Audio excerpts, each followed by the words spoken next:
Miami Heat coach Erik Spoelstra did not mince words in calling out second-year center Ware after he was made untouchable in their failed Kevin Durant trade bid. A big part of this is he has to really embrace and improve his professionalism, his consistency, his approach every single day, Spoelstra told reporters in Las Vegas over the weekend. He has to get better with that. It's learning how to become a pro.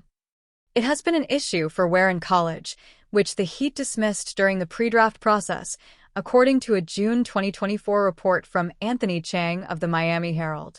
Most pre-draft scouting reports on Ware question his effort and focus after a rough freshman season at Oregon that left Ducks head coach Dana Altman often publicly challenging him to play harder, Chang wrote at the time. But Heat Vice President of Basketball Operations and Assistant General Manager Adam Simon labeled it as a low-hanging fruit description of Ware at that time, according to Chang. "We did a lot of background on him," Simon said.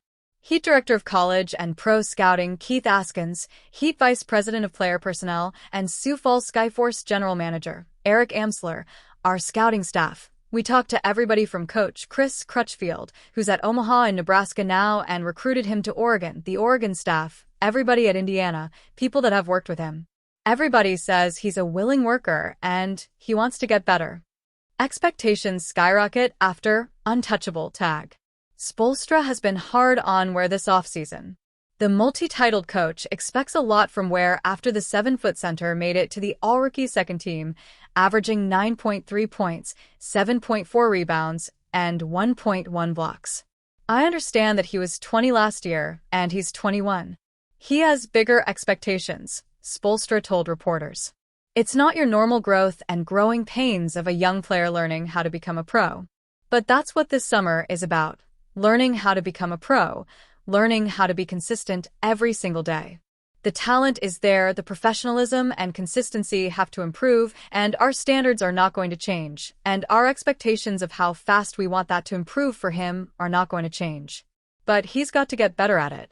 He has to take ownership of it, and the other stuff will come along with that." The Heat were named by multiple reports as the frontrunners in the Durant trade talks until they refused to include Ware, which ultimately nixed a deal that would have brought the former MVP to Miami. Ware will bear the brunt of the failed Durant trade and has to prove why the Heat put so much faith in him. Ware has to get better with professionalism.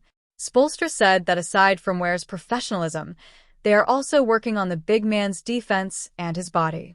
"Then there are nuances of doing things defensively and playing stronger with more force offensively," Spoelstra explained. "We're working on those things every single day in the league." Spoelstra added that his coaching staff is spending a lot of time hitting and pounding Ware. He wants his young center to have a stronger lower body and become more physical. But it all comes down to Ware's professionalism to meet the Heat's high expectations and realize his full potential in the league. "That's what we feel like we do," Spoelstra said. "We're also giving him the structure to grow and embrace becoming a pro, going out and being a professional every single day, being early, having great energy and accountability every day. How you do anything is how you do everything."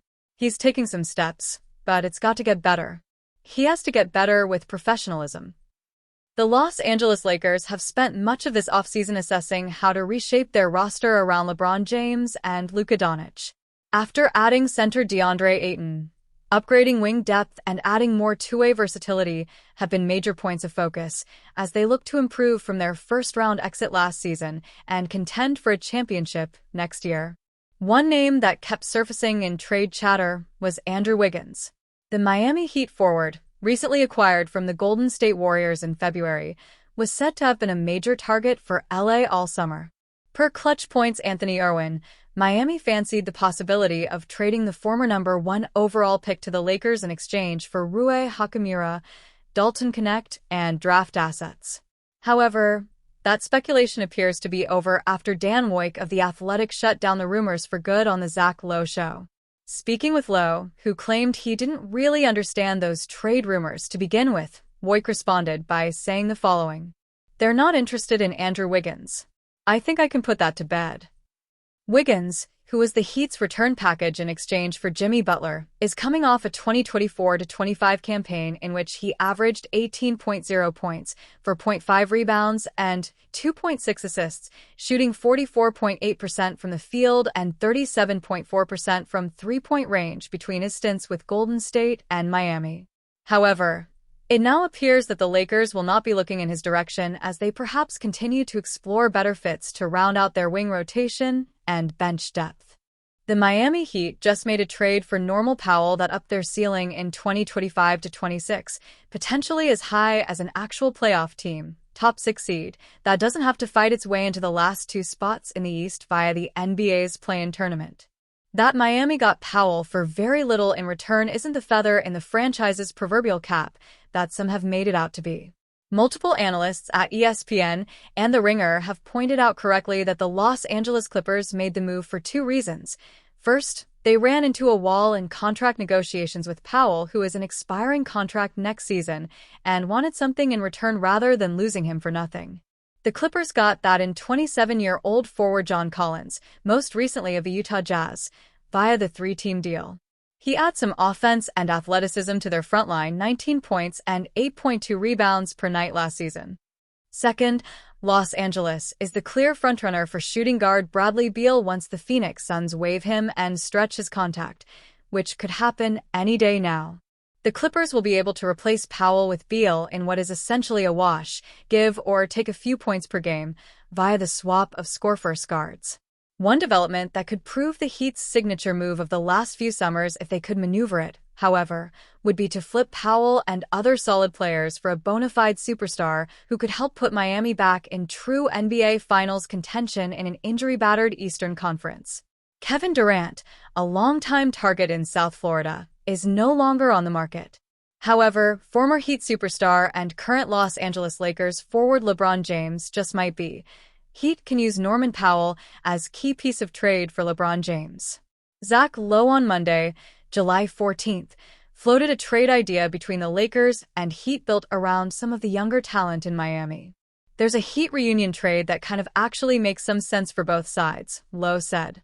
The Heat have salary attached to decent players. They have a young rim-running center that Luka Doncic can grow with in Ware. And they're a place where LeBron has been and knows, and there's a certain romanticism to that. Tyler, Herro plus LeBron plus Bam Adebayo. I'm not closing any doors.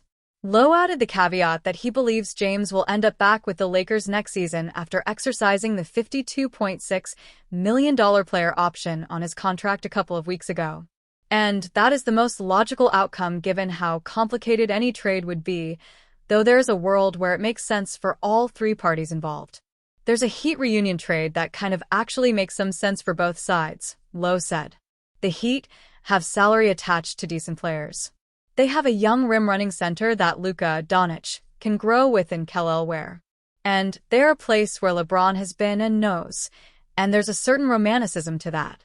Tyler, Herro plus LeBron plus Bam Adebayo. I'm not closing any doors. Lowe added the caveat that he believes James will end up back with the Lakers next season after exercising the $52.6 million player option on his contract a couple of weeks ago. And that is the most logical outcome given how complicated any trade would be, though there is a world where it makes sense for all 3 parties involved. James has a no-trade clause, so he would have to agree to the deal. But James sent out agent Rich Paul to comment publicly about his desire to win immediately, which most league insiders read as a direct message to the Lakers that the 4-time MVP expects them to make moves toward immediate title contention. Given that, James may be open to returning to a desirable city where he won 2 championships and played in 4 finals, particularly if Adebayo and Herro remain on the roster. Los Angeles could get out of the James business a year early, which is a mixed bag. He was a second-team All-NBA player in his age 40 campaign and may still give the team the best chance to win. However, if the Lakers believe their odds will remain thin in the West even if James stays, then flipping him for Ware and a package of talent they can move on from next summer in the name of hunting bigger game makes perfect sense. LA has apparently cooled on the idea of Andrew Wiggins, but he does provide size, perimeter defense, rebounding, and some shooting at the forward position. Wiggins has 2 years remaining on his current contract, but he would enter 2026 to 27 with a $30.2 million expiring contract that the Lakers could use in a trade. Add Powell, who averaged 21.8 points per game last season, and his $20.5 million expiring contract to the $28.2 million Wiggins will make next season, and the Heat are close to James' 2025 to 26 salary. Ware, the true prize in the deal and the one player the Lakers would likely want to keep long-term, puts the salary total just over $53.1 million, roughly $500,000 more than what James will earn next season. LeBron James could prove short-term and long-term play for Heat. The Heat would probably prefer to keep Ware as a long-term asset and could re-sign Powell, who will play next season at 32 years old, to a multi-year contract extension. But those two players aren't likely to push Miami into another NBA Finals anytime soon, if ever, even as teammates of Adebayo and Harrow. James, however, would go a lot further in that regard for Miami next season. He could potentially come back to the NBA for another year or two beyond the 2025 to 26 campaign, regardless of location, per The Athletic's Dan Woik, who joined the Zach Lowe Show on Monday. Miami has some other promising young talent in the form of Davion Mitchell, Jamie Jaquez Jr., and rookie Kasparas Giannis, all of whom are playing on affordable deals.